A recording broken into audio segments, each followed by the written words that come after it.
Bismillahirrahmanirrahim. Assalamualaikum warahmatullahi wabarakatuh.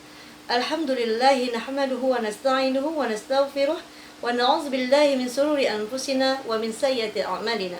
Raditu billahi rabba wa bil islami dina wa bi Muhammadin nabiyya wa rasula. Asyhadu an la ilaha illallah wa asyhadu anna Muhammadan abduhu wa rasuluh. Alhamdulillah, puji syukur tak henti-hentinya kita panjatkan kehadirat Allah Subhanahu wa taala yang senantiasa melimpahkan rahmat dan karunia-Nya kepada kita semua. Terlebih saat ini kita diberikan kesehatan sehingga kita dapat menjalankan ibadah puasa di bulan suci Ramadan yang penuh berkah ini.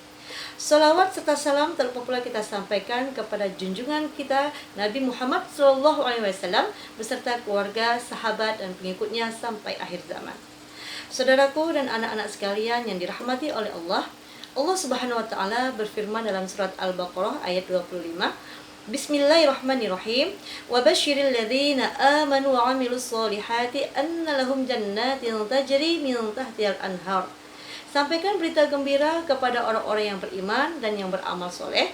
Bagi mereka disediakan surga-surga yang di bawahnya mengalir sungai-sungai. Berbicara tentang surga, tentu setiap manusia pasti rindu akan adanya surga. Karena surga adalah tempat yang abadi. Di dalamnya terdapat segala kenikmatan yang disediakan oleh Allah hanya untuk orang-orang yang beriman dan yang beramal soleh selama mereka hidup di dunia. Ketika manusia merindukan surga, ternyata ada beberapa manusia yang justru dirindukan oleh surga. Siapa mereka? Rasulullah SAW bersabda yang diriwayatkan oleh Abu Daud dan Tirmidzi, Bismillahirrahmanirrahim. Al-jannatu mustaqatun ila arba'ati nafar. Talil Quran wa hafizil lisan wa mut'imil ji'an wa shaimina fi syahri Ramadan. Ada 4 golongan manusia yang dirindukan oleh surga. Yang pertama, talil Quran, orang yang senantiasa gemar membaca Al-Quran. Al-Quran adalah pedoman hidup umat Islam.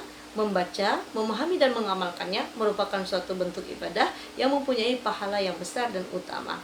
Suatu anugerah yang sangat istimewa ketika surga merindukan orang-orang yang gemar membaca Al-Quran. Karena dengan membaca Al-Quran, Allah telah memberikan ketenangan batin, kasih sayang dan kecintaannya, serta kemuliaan.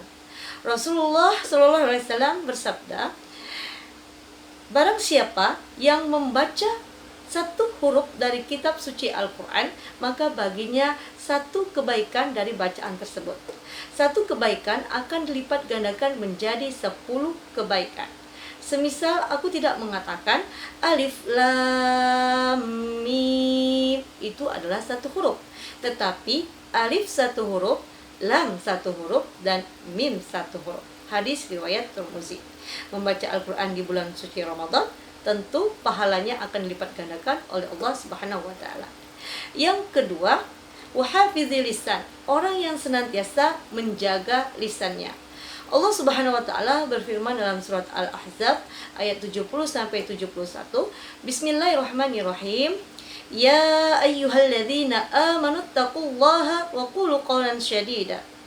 Yuslih lakum a'malakum wa yaghfir lakum dhunubakum wa may yuti'illaha wa rasulahu faqad faza fawzan 'azima. Wahai orang-orang yang beriman, bertakwalah kepada Allah dan berkatalah dengan perkataan yang benar. Niscaya Allah akan memperbaiki amalan-amalanmu dan mengampuni dosa-dosamu. Barang siapa yang taat kepada Allah dan Rasul-Nya, maka sesungguhnya dia mendapatkan kemenangan yang sangat besar. Maka dari itu, hendaklah kita tetap menjaga lisan kita sebagai bukti cinta kita kepada Allah dan Rasul-Nya dengan berkata yang baik dan bermanfaat. Yang ketiga, wa mut'imil ji'an, orang yang memberi makan kepada orang yang lapar. Memberi makan kepada orang yang lapar seperti kepada fakir miskin dan anak-anak yatim. Allah Subhanahu wa taala berfirman dalam surah Al-Maun ayat 1 sampai 3, Bismillahirrahmanirrahim. Ara'aital ladzi yukadzibu bid-din, fadzalikal ladzi yad'ul yatim wa la yahuddu 'ala ta'amil miskin. Tahukah kamu orang yang mendustakan agama? Orang yang bertanya akan agama adalah orang yang menghardik anak-anak yatim dan tidak menganjurkan memberi makan orang-orang miskin. Pada hakikatnya, sebagian harta yang kita miliki terdapat hak-hak mereka. Jadi ketika kita mengeluarkan sebagian harta kita, kita juga mendapatkan pahala dan kita tidak termasuk orang-orang yang mendustakan agama. Yang keempat, waswaimina fi syahri Ramadan, orang yang berpuasa di bulan suci Ramadan. Di bulan suci Ramadan, Allah menjanjikan kepada hamba-hambanya berupa ampunan dan pembebasan dari siksa api neraka. Terutama bagi hamba-hambanya yang ikhlas dalam menjalankan ibadah puasa dengan penuh keimanan dan mendekatkan diri kepada Allah Subhanahu wa taala. Rasulullah SAW bersabda, Bismillahirrahmanirrahim, Man shoma Ramadhana imanan wa ihtisaban, ghufira lahu ma taqaddama min dzambih. Barang siapa yang berpuasa di bulan Ramadan dengan penuh keimanan dan ihtisaban, mendekatkan diri kepada Allah, maka dosa-dosanya akan diampuni, dosa-dosanya yang telah lalu akan diampuni oleh Allah Subhanahu wa taala. Hadis riwayat Bukhari. Semoga di bulan suci Ramadan ini kita dapat lebih meningkatkan amalan ibadah kita, apalagi kita sudah memasuki 10 hari terakhir dari bulan Ramadan. Dan semoga kita termasuk salah satu manusia yang dirindukan oleh surga. Mohon maaf atas segala kekurangan, dan kepada Allah saya mohon ampun. Wabillahi taufiq wal hidayah. Wassalamualaikum warahmatullahi wabarakatuh.